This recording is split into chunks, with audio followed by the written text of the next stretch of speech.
movie fanatic. Hey everyone, welcome to another Movie Fanatic review. Today's review is going to be on the film Queen and Slim, directed by Melina Matsoukas. Slim and Queen's first date takes an unexpected turn when a policeman pulls them over for a minor traffic violation. When the situation escalates, Slim takes the officer's gun and shoots him in self-defense. Now labeled cop killers in the media, Slim and Queen feel that they have no choice but to go on the run and evade the law. When a video of the incident goes viral, the unwitting outlaws soon become a symbol of trauma, terror, grief, and pain for people all across the country. I gave the film 3 stars, and with every review, I always like to start with what worked well with the film, so let's start with that. Number 1. The music. I quite enjoyed the score for this piece. I thought it brought out the emotion and the story that they were trying to portray even more. And you could also kind of hint when something bad or serious was about to happen, because the music would shift ever so slightly. Number 2.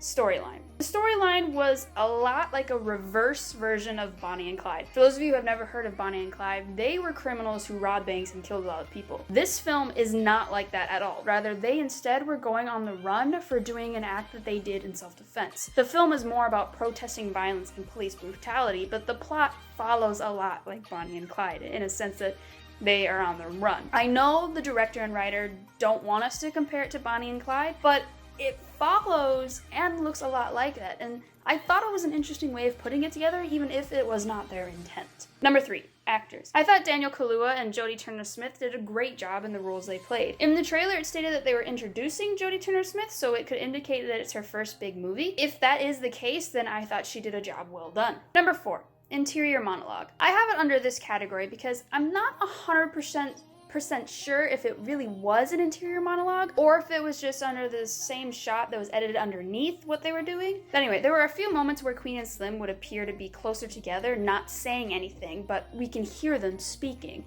And I thought of it as an interesting way of putting their thoughts together. Sure is cold out there, isn't it? Yeah, I heard it's supposed to get colder out too. Want to get some hot chocolate? Sure, if you want to.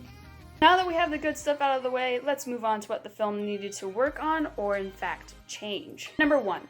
Pacing. The film is a little over 2 hours long, and it made the pacing a little slow for my taste. That being said, I did think it worked for the dramatic content they were trying to portray. Number 2. Gazy, fuzzy shots. Some of the shots on screen appear to be fuzzy, and when I say that, I mean I could clearly see the people well, but the background looked almost pixel-like, and it mostly occurred at the night shots. Number 3. Interior monologue. I have this both as a good thing and as something to change or work on because I have mixed feelings, and it looked really cool aesthetically, but at the same time, I would have personally liked to just see them physically say what they were saying.